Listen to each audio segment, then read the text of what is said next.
Is being a step grandparent a real thing? Let's talk about that right now.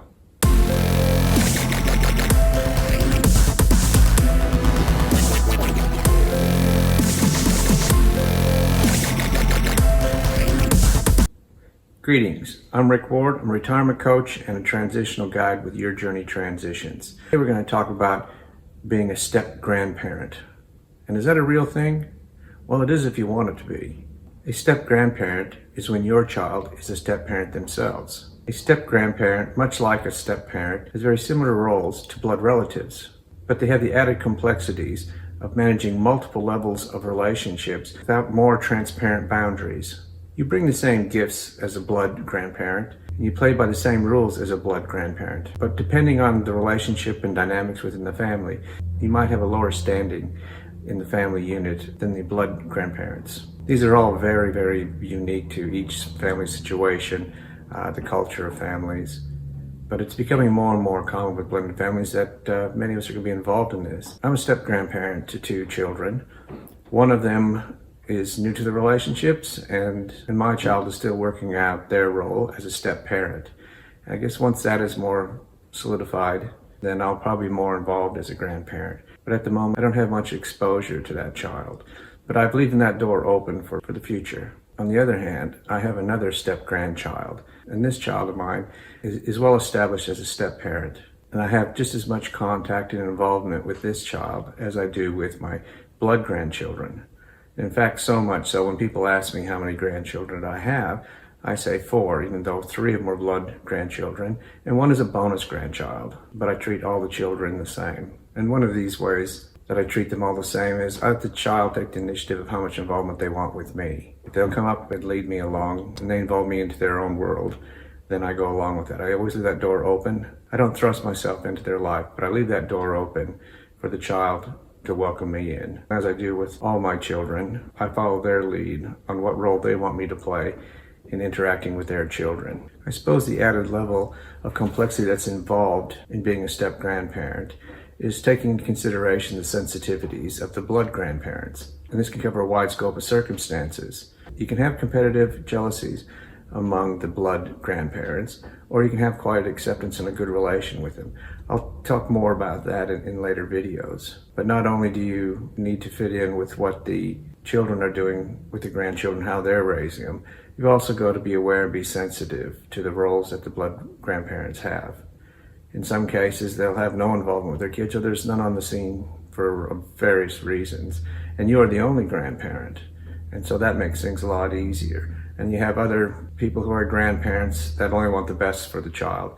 And they're quite open to having another mature couple to support their grandchild and preparing them for life. This is just all open to interpretation for what your unique situation is. In doing a bit of research, preparing for this subject matter, I looked into most of the research I found on YouTube and on the internet was all about step grandparents and grandparents having to have legal rights and forcing their children to give them access. I mean, if you're needing to go through court for this, obviously your relationship's in poor shape, and this is not a way to go about it. Step grandparents have no legal rights to access, and in most jurisdictions, blood grandparents have no legal rights to access. But I would be focusing much more on trying to mend your relationship and to find out what do you need to do to re-engage in a more productive relationship with your children and your grandchildren.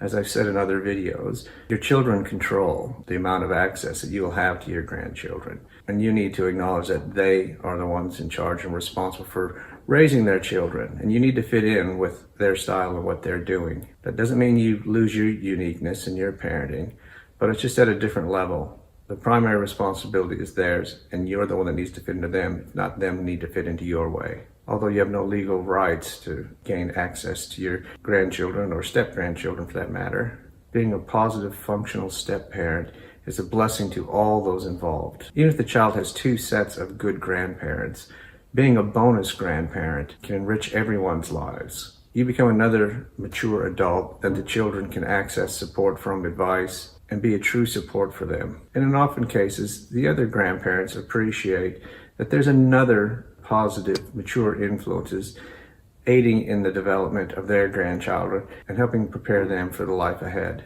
Being a step grandparent is a real thing. Although it's a minefield of negotiating different levels of relationships, it can truly be a legacy gift for the child in preparing them for their life ahead. We'll dive even deeper into this subject in this video series. So if this is a subject that interests you, I'd encourage you to subscribe to this channel, hit that notification bell, and you'll be notified anytime I release new content, including content on this series on step grandparents and bonus grandparents. I'd love to hear your stories on this. Every situation is different, very unique. We're all learning this. I'm going through my own experience of having step grandchildren, as well as a bit of a research and just talking to people. I'd love to hear your life experience and what sort of situations have you come across? What little helpful tips do you have to being a step grandparent or a bonus grandparent? So please leave comments below, or you can email me on yourjourneytransitions@gmail.com. You can follow me through my Facebook, Instagram, LinkedIn, Twitter, and of course my website, yourjourneytransitions.com. I'm looking forward to talking to you more about this subject in the future. So until next time, this is Rick Ward, your guide through the retirement stages, wishing you an extraordinary retirement. This is like a cocoon. What comes out of a cocoon? Butterflies. Are butterflies beautiful? Yes.